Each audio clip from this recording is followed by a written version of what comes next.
बाबा सिद्दीकी गरीबों के मसीहा के नाम से भी जाने जाते थे। बाबा सिद्दीकी झोपड़पट्टी मुंबई का एक बड़ा मुद्दा, झोपड़पट्टी कोई छोटा मुद्दा नहीं मुंबई का। मुंबई करों में जहाँ रेहड़ी पटरी का एक बड़ा मुद्दा है, मुंबई करों में जहाँ प्रवासी मज़दूरों का एक बड़ा मुद्दा, उत्तर भारतीयों का एक मुद्दा है, वहीं झोपड़पट्टी एक बड़ा मुद्दा है। आप अगर मुंबई गए होंगे तो हार्बर रेलवे लाइन पर जब आप चलेंगे या फिर वेस्टर्न वाले पर चलेंगे, वो क्या कहते हैं, वडाला वाले पर, हार्बर पर जाएंगे तो भी कुर्ला से आगे तक चले जाएं और पनवेल वाले की तरफ आप चले जाएं, वाशी से पहले मानखुर्द तक, और इधर हमको लगता है कल्याण तक आप इधर से चले जाएं, चर्च गेट से कल्याण तक चले जाएं, चर्च गेट से इधर आप बोरीवली वाले रूट में अगर आप आ जाएं, कोई रूट आपको ऐसा नहीं मिलेगा जहां रेलवे के किनारे झोपड़पट्टी ना हो। वहाँ एक और खूबी, इधर जब आप आएंगे अंधेरी, बोरीवली, जोगेश्वरी, तो ईस्ट और वेस्ट आपने सुना होगा अगर जो लोग गए होंगे, तो वेस्ट में पॉश लोग रहते हैं, पॉश इलाका, वीआईपी लोग रहते हैं, ईस्ट जितना भी है वो झोपड़पट्टियों का है। ऐसे में बाबा सिद्दीकी जो थे ये झोपड़पट्टियों में ज़्यादा लोकप्रिय थे, दैट मीन्स गरीबों के बीच। धारावी का तो नाम पूरे एशिया में आप लोगों ने सुना है, बड़ा प्रसिद्ध है, एशिया का सबसे बड़ा झोपड़पट्टी इलाका। झोपड़पट्टियों पर पूंजीपतियों और सरकार के बीच जो गठबंधन रहता है उसकी नज़र, दिल्ली में भी वो मामला है, लेकिन दिल्ली में झोपड़पट्टी उतना प्रभावी है नहीं। एक दिल्ली को अगर आप लोग जानते होंगे तो शादीपुर डिपू आप लोगों ने देखा है। शादीपुर डिपू से जैसे आप आगे बढ़ेंगे पांडव नगर हुआ करता था, अब जाकर देखिए तो वहाँ पांडव नहीं है, चले गए। अब वहाँ बड़ी बड़ी मल्टी स्टोरेज बिल्डिंग है। वो पांडव नगर झुग्गी की तस्वीर मेरे कैमरे में आज भी मौजूद है, ये इत्तेफाक की बात है, पता नहीं मैंने क्यों खींच लिया था। अब एक आगे बचा हुआ पुल पार करने के बाद, करोल बाग जब पुल पार करेंगे तो वो किसी सूरत से अब तक बचा हुआ है इंद्रलोक के पास, जो झुग्गी बची हुई है, ज़खीरा जखीरा बच गया, 2-4 बच गया, बाकी सब लगभग ख़त्म कर दिया गया। एक आपने यहाँ बदरपुर में सुना होगा जो 10,000 झुग्गियों को एक लाइन से तोड़ दिया गया था, खोड़ी गांव। ये झुग्गियों पर बुलडोज़र चलाना और पूंजीपतियों को वो ज़मीन हैंड ओवर करना, ये एक ट्रेंड इस सरकार में चल गया ज़ोरों पर। हालांकि इस पॉलिसी को पिछली सरकारों ने भी बल दिया था, लेकिन इतना खुला नहीं था। मौजूदा सरकार ने पूंजीपतियों को फ्री हैंड कर दिया, जहाँ जहाँ उंगली रख दिया वहाँ के झुग्गी झोपड़ी को हटा दिया जाएगा, अवैध बता दिया जाएगा, चाहे आप 30 साल से हो, 50 साल से हो। धारावी के बारे में ये खबर चल रही थी, शायद आप लोगों ने भी सुनी होगी कि वहाँ भी मॉल खोलने का इरादा है और उसे भी एक्वायर करने की बात चल रही है और झुग्गियों को हटाने की बात चल रही है। वो धारावी जिसको भारत के सैकड़ों फिल्मों में दर्शाया गया, जिसकी झोपड़पट्टी को, वो धारावी जिसको अल जजीरा ने दिखाया, वो धारावी जिसको BBC लंदन ने दिखाया, कोई ऐसा चैनल प्लेटफॉर्म नहीं है वर्ल्ड का जिसने धारावी के ऊपर स्टोरी न बनाया हो। तो उस धारावी को तहस नहस करने का जो इरादा जिसका था, उसके ख़िलाफ़ भी बाबा सिद्दीकी खड़े थे झोपड़पट्टी वालों की तरफ से। तो वो जो झोपड़पट्टी रहवासी हैं और उनका जो मैंने गिरोह है, वो बाबा सिद्दीकी का चहेता गिरोह था। बाबा सिद्दीकी की लोकप्रियता ऐसी थी कि बहुत नोट करेंगे इस पॉइंट को, बाबा सिद्दीकी कांग्रेस में जाएं तो, NCP में जाएं तो, समाजवादी पार्टी में जाएं तो, भाजपा शिवसेना में चले जाएं तो उन्हें चुनाव कोई हारा नहीं सकता था। इतने लोकप्रियता का स्तर समझिए पहले, यही लोकप्रियता उनके जान का काल बन गया। और ये जो गिरोह, कब्जाधारी कहेंगे इसको, जो गरीबों की झोपड़ियों पर जिनकी गिद्ध की नज़र है, उसने बाबा सिद्दीकी को स्पीड ब्रेकर समझा और रास्ते से स्पीड ब्रेकर को हटाने का ये कृत्य किया।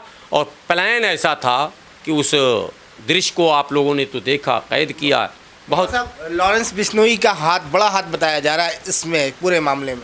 देखिए, एक नेता थे हमारे यहाँ, स्वर्गीय हो गए, ज्योति बसु, पश्चिम बंगाल के बहुत साल तक मुख्यमंत्री रहे। उनका एक बयान कोट करने का है। उनका कहना था कि सरकार अगर ना चाहे तो कहीं भी ना तो दंगे होंगे न किसी की हत्या होगी। ये किसका बयान है? ज्योति बसु, जो स्वर्गीय हो चुके हैं, ठीक है, उनका बयान है। उनका कहना था कि जो कुछ भी होता है उसमें कहीं न कहीं प्रत्यक्ष अप्रत्यक्ष सरकार की मंशा होती है, इशारा होता है, मौन स्वीकृति होती है।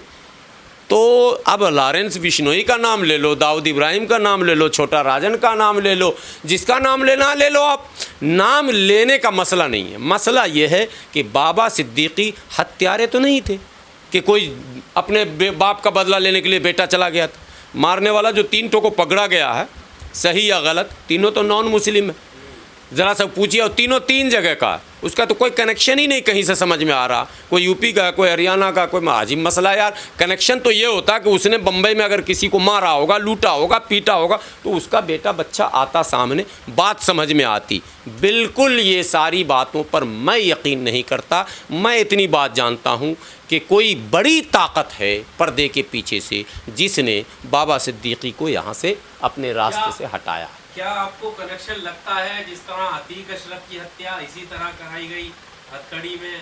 वो तो हथकड़ी में थे। नहीं, आपको क्या लगता? आप पत्रकार हैं, आप लोग हमेशा कवर करते हैं। अतीक अशरफ को जिसने मारा, मारने के बाद उसकी तस्वीर दोबारा देश के लोगों ने देखी क्या? मैं आपके व्यूवर से पूछता हूं, अगर आपने देखी होगी तो कमेंट में लिख दीजिए ना, ज़रा मैं भी समझ लूं। उन तीनों हत्यारों को गुम कर दिया गया, कहीं कोर्ट में पेशी कभी दिखाई गई? अतीक मूत रहा है तो तुम टीवी पर दिखा रहे थे, और वो तीनों हत्यारा कहाँ है? आप टीवी पर दिखाइए ना, कब उसकी पेशी है, किस कोर्ट में पेशी है, किस अदालत में गया, किस जज ने आगे क्या सुनाया, और कुछ सुनाया उनाया कि नहीं सुनाया?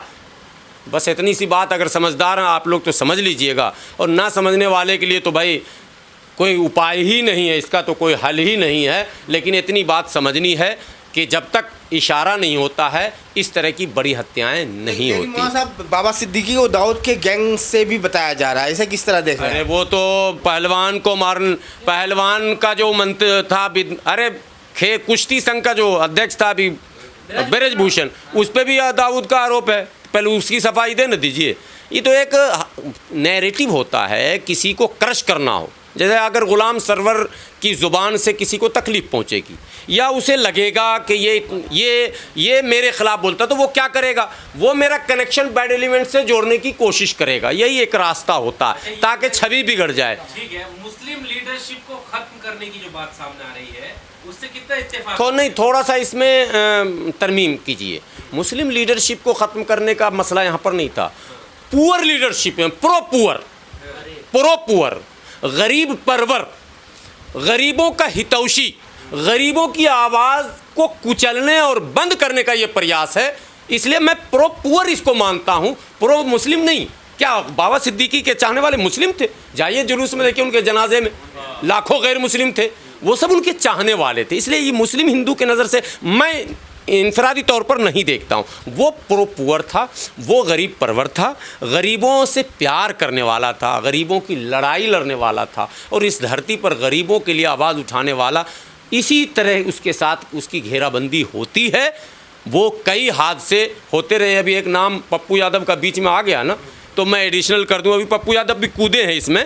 तो पप्पू यादव को भी सरकार ने बहुत कोशिश की घेरने, छेकने, बंद करने, NSA लगाने, न जाने क्या क्या करने की। तो पप्पू यादव कौन, हिंदू के नेता हैं कि मुस्लिम के नेता? सच पूछिए, वोट के माने में तो सबसे ज़्यादा मुसलमानें वोट देता। वो प्रो पुअर है। ये बस में समाज को जो समर्पित लोग होते हैं, इनको घेरा जाता है। इनका नैरेटिव जहाँ फेल होता है, जैसे बाबा सिद्दीकी में इनका नैरेटिव फेल होता, पप्पू यादव में इनका नैरेटिव फेल होता, आपका कोई एजेंडा वहाँ सेट नहीं करता, तो इनको परेशानी होती है, यार यहाँ तो एजेंडा ही मेरा सेट नहीं होता। शहाबुद्दीन कौन थे?